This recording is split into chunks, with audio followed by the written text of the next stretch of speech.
7 Secrets of the Goddess by Devdutt Pattanaik. Chapter 5, Lakshmi's Secret, Wealth Can Liberate. Part 2. As Shri, Lakshmi is part of Buddhist and Jain mythology. Her image is found on Buddhist stupas. She is even worshipped as the guardian goddess Padmavati in Jain temples. She is described as wife of Shakra or Indra. In that role, she is more commonly addressed as Sachi. But while Indra may be happy with Lakshmi by his side, Lakshmi never seems happy to be beside Indra. She seems restless, always on the lookout for someone worthier. Lakshmi is sometimes visualized seated next to Kuber, the rich king of the Yakshas, who hoards treasure. Kuber is identified as Indra's treasurer in some texts, but other texts identify Kuber's wife as Nidhi, goddess of treasures, another name for Lakshmi. Sachi is often described as being more faithful to Indra's throne than to Indra the person, for Indra can be easily replaced by one more worthy. This is why Indra is always insecure, never able to enjoy his vast wealth. His throne is always shaky, threatened by rishis, rajas, and asuras. That is why Lakshmi is called Chanchala or whimsical, even cockeyed, Lokkhitara in Bengali. No one is ever sure who the goddess of wealth and fortune will favor. She can appear suddenly without reason and leave without warning. Indra gets nervous when a rishi performs tapasya and seeks to generate tap, the mental fire that will grant siddhi, powers that will enable the rishi to control devas. So he sends apsaras to seduce the rishis and disrupt their tapasya. He steals horses and disrupts yajnas of rajas so that they are not a threat to his power. And he constantly runs to his father Brahma, seeking help to kill asuras who lay siege to his paradise. He knows that he is king because of Lakshmi, and his kingdom is Swarg because of Lakshmi. This narrative reflects the insecurity that comes with wealth. The rich are never secure about their possessions. They constantly feel that people around them wish to steal what is theirs. This state of mind is the Ranabhumi, the eternal battle that consumes Indra's paradise. The story goes that once Lakshmi left Indra's side and went to the Asura king Prahlad. Brahma advised Indra to disguise himself as a servant and serve Prahlad diligently to find out why Lakshmi favored him over Indra. Indra did as advised, and Prahlad finally revealed his secret. Lakshmi is attracted to men of actions that demonstrate strength and smartness. If you display strength and shrewdness, she will come to you. If fail to do that, she will not stay with you for long. Later, when Prahlad offered the disguised Indra a boon, Indra very shrewdly asked for all the merits that Prahlad had obtained through his strong and shrewd actions. Prahlad, bound by his word, gave his merits away. As soon as merit moved from Prahlad to Indra, Lakshmi also moved from Prahlad's side to Indra's side. In the epic Ramayana, Ravana, king of the Rakshasas, has physical power or strength. He has 20 arms and 10 heads. With brute force, he overpowers his brother Kuber and drives him out of the golden island city of Lanka and lays claim to kingdom and throne. With brute force, he abducts the wife of Ram, prince of Ayodhya. Thus, Lakshmi comes to Ravana by force. In the epic Mahabharata, Duryodhan, eldest of the Kauravas, is shrewd and guileful. He uses cunning to defeat his cousins, the 5 Pandavas, who are much stronger than him and who he feels are rivals to the throne of Hastinapur, which he is convinced is his birthright. First, Duryodhan tries to get rid of the Pandavas by gifting them a palace of lac, which he sets afire while they are asleep. Unfortunately, this plan fails.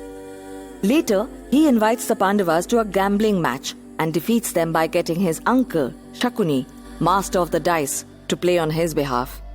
In exchange for their freedom, Pandavas have to forfeit rights over their land for 13 years. Thus, Lakshmi comes to the Kauravas by guile. But Lakshmi acquired through strength or guile can never be retained. Someone who is stronger or more shrewd always comes along and claims our Lakshmi.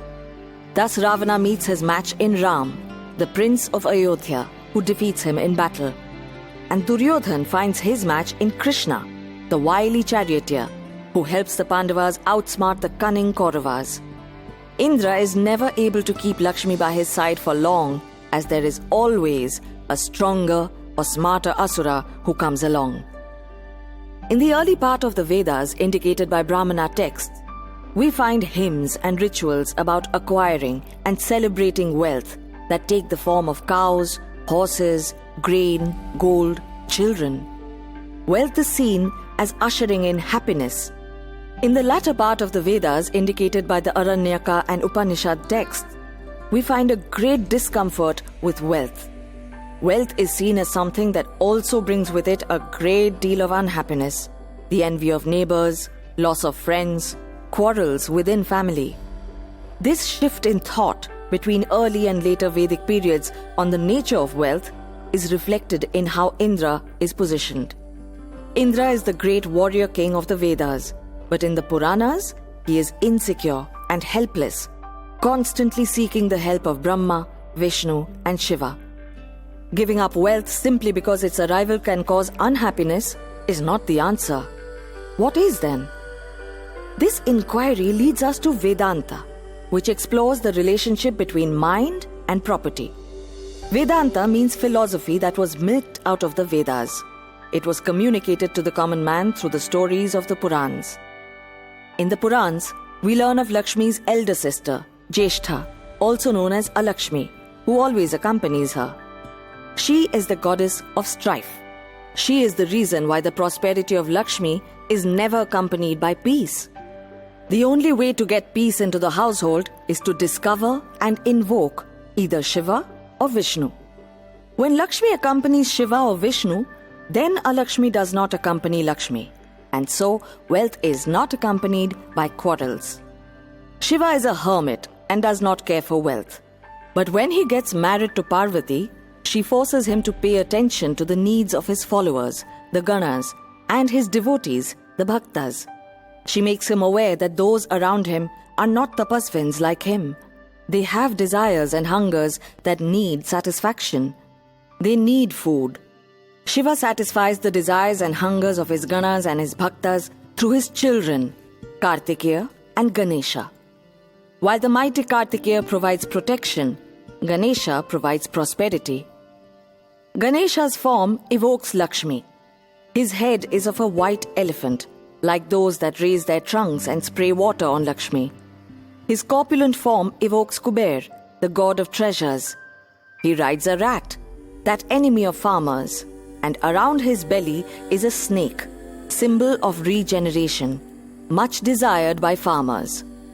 That natural enemies, the rat and snake, are both beside Ganesha reveals a desire to keep away the strife of the jungle and create a culture of peace.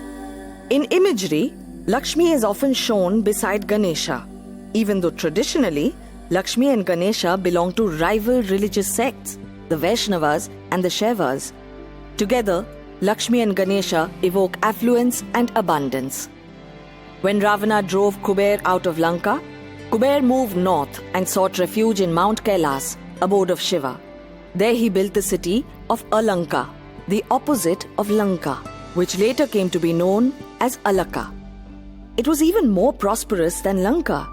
But Kuber noticed that Shiva was not interested in his wealth. He did not understand how the ascetic Shiva could possibly satisfy the hunger of Ganesha, who clearly looked like one who enjoyed food.